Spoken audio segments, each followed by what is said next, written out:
विवाह संपन्न होने के बाद महादेव और माता पार्वती के दिव्य तेज से एक अत्यंत शक्तिशाली ऊर्जा का प्राकट्य हुआ, जिसे सहन कर पाना किसी भी साधारण जीव के वश में नहीं था।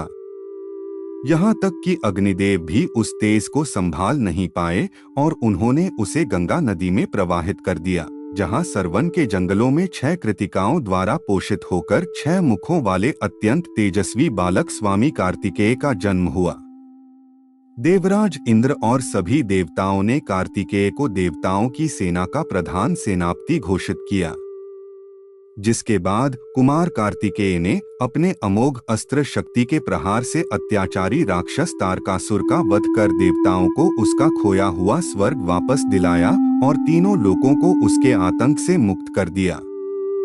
इसके कुछ समय बाद कार्तिकेय कैलाश छोड़कर दक्षिण दिशा की ओर चले गए और महादेव भी अक्सर ध्यानमग्न रहने लगे, जिससे माता पार्वती स्वयं को अकेला महसूस करने लगी। एक दिन जब माता पार्वती स्नान के लिए जा रही थीं, तब उन्होंने अपने शरीर के दिव्य उपटन और चंदन से एक सुंदर बालक की आकृति बनाई और अपनी योग शक्ति से उसमें प्राण फूंक दिए,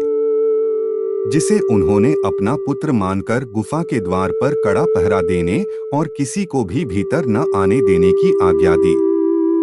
कुछ देर बाद जब महादेव वहां पहुंचे और भीतर जाने लगे, तो बालक ने उन्हें रोक दिया, जिसे महादेव ने बालक की नासमझी समझकर पहले प्यार से समझाया। लेकिन जब बालक अपनी माता की आज्ञा पर अडिग रहा, तो शिव के गणों और देवताओं के साथ उस बालक का भयानक युद्ध छिड़ गया, जिसमें उस नन्हे बालक ने सबको परास्त कर दिया। यह देखकर महादेव अत्यधिक क्रोधित हो गए और उन्होंने अपने त्रिशूल से एक ही प्रहार में उस बालक का सिर धड़ से अलग कर दिया।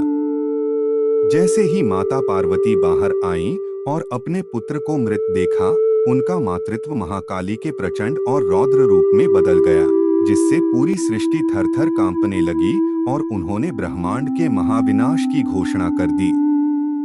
माता पार्वती के इस प्रलयंकारी क्रोध को शांत करने के लिए व्याकुल महादेव ने अपने गणों को उत्तर दिशा में जाकर सबसे पहले मिलने वाले जीव का सिर लाने का आदेश दिया, जहां गणों को एक हथिनी का बच्चा मिला, जिसका मस्तक लाकर महादेव ने बालक के धड़ से जोड़ दिया और उसे दोबारा जीवनदान दिया। महादेव ने उस बालक को अपने सभी गणों का स्वामी यानी गणपति घोषित किया और वरदान दिया कि संसार के हर शुभ कार्य में सबसे पहले गणेश की ही पूजा की जाएगी, अन्यथा वह पूजा अधूरी मानी जाएगी। लेकिन सुख और शांति के इस दिव्य समय के बाद अब एक और नया संकट आने वाला था, क्योंकि तारकासुर के 3 महापराक्रमी बेटों ने मिलकर अंतरिक्ष में उड़ने वाले 3 अभेद्य शहरों का निर्माण कर लिया था, जिन्हें नष्ट करना देवताओं के बस की बात नहीं थी। आखिर क्या थी इन 3 उड़ने वाले शहरों यानी त्रिपुर की रहस्यमयी कहानी और कैसे महादेव बने त्रिपुरारी? यह सब जानने के लिए बने रहिए हमारे साथ और देखिए इस सीरीज का अगला धमाकेदार एपिसोड। हर हर महादेव।